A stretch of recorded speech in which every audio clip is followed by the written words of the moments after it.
Have you ever wondered if helping your child too much might actually hold them back? Have you felt that the more you sacrifice, the less you're appreciated? You're not alone, and you're not wrong to question it. For many parents, the shift from admiration to distance in their child is quiet but painful. The words "thank you, Mum" or "thanks, Dad" slowly disappear. You start to feel like a ghost in your own home, present but unseen. This confusion isn't a failure. Often it's the result of a deep imbalance born from love. Over 2,500 years ago, Confucius warned of this very trap. He understood a truth that many modern parents discover too late. Helping excessively can become a form of silent harm. Not because of malice, but because it robs children of growth. In this video, we'll explore 5 moments when not helping your child is actually the most loving thing you can do. Drawing from Confucian wisdom and modern psychology, we'll show you how stepping back can repair respect, awaken gratitude, and restore a deeper bond with your children. Before we begin, make sure to subscribe to the Mental Dose channel and join our Telegram community, where you'll get early access to new videos and insights on personal and spiritual growth. Now let's get started. Confucius believed that character is forged through difficulty, not comfort. His teachings emphasized discipline, responsibility, and the importance of self-reliance. Modern parenting, especially in Western cultures, often swings toward overprotection. This can unintentionally stunt a child's development. Studies from psychologists like Wendy S. Grolnick and Carol Dweck show that children who are overly helped or shielded from failure often develop less resilience and more anxiety. When a parent constantly intervenes, even with good intentions, the child never learns to deal with consequences. They grow dependent on external solutions rather than developing internal resources.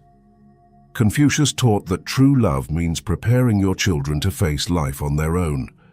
Sometimes that means letting them fail, safely, lovingly, and while you're still close enough to guide them if they ask. Parenting research from Stanford now shows that fostering autonomy, especially in adolescence, significantly improves long-term emotional regulation and decision-making. Children become more confident not because their lives are easier, but because they see themselves managing challenge and recovery. Every minor difficulty they handle without rescue becomes a building block of identity. To illustrate this, let's look at a real-life inspired story, that of Esperanza, a mother in Mexico City. She raised 2 children, Mateo and Sofia, alone after their father left. Esperanza gave them everything: double nursing shifts, home-cooked meals, the latest tech, constant presence. And yet by their 20s, Mateo was entitled and ungrateful, Sofia indifferent and dismissive. Esperanza had given too much and asked too little in return. Her turning point came from an old copy of the Analects of Confucius, gifted by a neighbor. She read, "If you love your child, show them the hard path." It struck her deeply. Slowly, Esperanza began to implement 5 key changes, each a moment when she chose not to help. She stopped picking up Mateo's wet towels. She refused to type Sofia's last-minute assignments. She declined to fund non-essential purchases. She began to share, for the first time, the family's financial struggles. She allowed her children to see her not just as a caretaker, but as a human being. What Esperanza discovered is echoed in the findings of Dr. Julie Lythcott-Hames, author of How to Raise an Adult. Overparenting undermines a young person's ability to function independently. What she began to do, quietly and firmly, was hand responsibility back to her children, not out of anger but as an invitation to grow. These realizations didn't just stay in Esperanza's heart, they became action. With both courage and clarity, she began living by 5 key principles.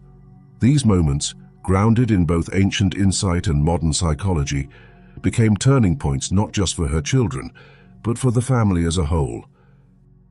First, Don't help when your child refuses responsibility for small tasks. Whether it's cleaning their space or managing their schedule, doing it for them teaches helplessness. Every time a parent steps in unnecessarily, the message is, "You can't handle this." Over time, this becomes a self-fulfilling belief. As family therapist Kim John Payne puts it, children need to experience manageable levels of frustration in order to develop resilience. That wet towel left on the bed may seem trivial, but choosing not to pick it up is a powerful message. Your space, your consequence. As one area starts to shift, another opens up for deeper transformation. Second, don't help when the stakes are low but the lesson is high. Letting them struggle through schoolwork or part-time jobs develops problem-solving skills and resilience. Failing a test, missing a deadline, getting rejected from a job interview, these are the moments when character is shaped. And importantly, children also develop trust in themselves. As neuroscientist Dr. Lisa Feldman Barrett explains, emotions are predictions based on past experiences. When kids experience themselves overcoming obstacles, they build an emotional template of capability. They start to expect success, not fear failure. Before we go on, if this video is helping you see things more clearly, consider sharing it with someone who needs it. And if you'd like to support this kind of thoughtful content, you can click the thanks button below. Your support truly helps. Now let's continue.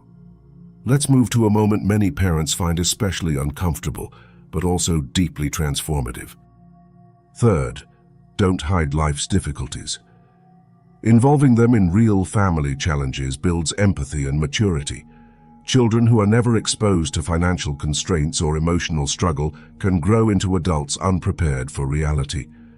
By seeing their parents navigate hardship, they learn both compassion and competence. Transparency doesn't mean burdening them with adult fears. It means including them in a shared reality. Studies on family resilience from the University of Minnesota show that open but age-appropriate conversations about family stress lead to more secure and adaptive children. Once empathy is present, it sets the stage for something even more powerful: mutual contribution. Fourth, don't be the only one giving. Let them give back. Let them help you, serve at gatherings, contribute at home. This mutual care is key to balanced relationships.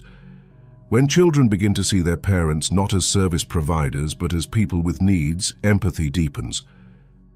Small responsibilities, setting the table, helping an elderly relative, organizing a sibling's birthday, teach that love is not a one-way street. The long-term benefit? Adults who form relationships based on reciprocity, not entitlement. Finally, the deepest form of trust is not found in ease but in difficulty. Fifth, don't rescue them from emotional consequences. When they fail or are embarrassed, let them sit with those feelings. Be present, not fixing. Emotional pain, handled with presence and support, becomes a training ground for resilience. Confucius said, "Education breeds confidence. Confidence breeds hope. Hope breeds peace." But that education doesn't always happen in classrooms. Sometimes it happens in silence, in moments when a parent sits beside their child and says, "I trust you to learn from this." As Esperanza began stepping back, something profound occurred. Mateo found a part-time job. Sophia began cooking dinners. They both started asking about the bills. They noticed her again. And more than that, they respected her. What began as resistance turned into appreciation. They learned that her no wasn't rejection, but love in its highest form, belief in their strength. These changes didn't happen overnight. There were tears, slammed doors, painful silences. But slowly the family dynamic shifted. Esperanza was no longer just Mom the provider. She became a teacher, a guide, a mirror. Her children stopped taking her for granted and started becoming adults who could stand on their own. And the best part, Esperanza rediscovered herself. By no longer defining her worth through endless giving, she made room to receive their effort, their growth, their respect. Confucius wrote, "The strength of a nation derives from the integrity of the home." Parenting isn't about making life easier for your kids, it's about making them stronger for life. In a time when many parents feel lost, returning to ancient wisdom can bring clarity. The goal isn't perfection, it's presence, not control but connection, not rescue but readiness. If you've ever asked yourself, where did I go wrong? Maybe the better question is, where can I let go? Because sometimes the most powerful way to love your child is by stepping back, holding space, and trusting their ability to grow. And maybe one day, like Esperanza, you'll wake up to the smell of coffee, a handwritten note, and a son or daughter who thanks you, not just for what you gave them, but for what you had the courage to not give. If this story spoke to you, share your thoughts in the comments below. We want to hear your experiences and reflections. And if you haven't already, subscribe to Mental Dose for more content that doesn't just inform but transforms.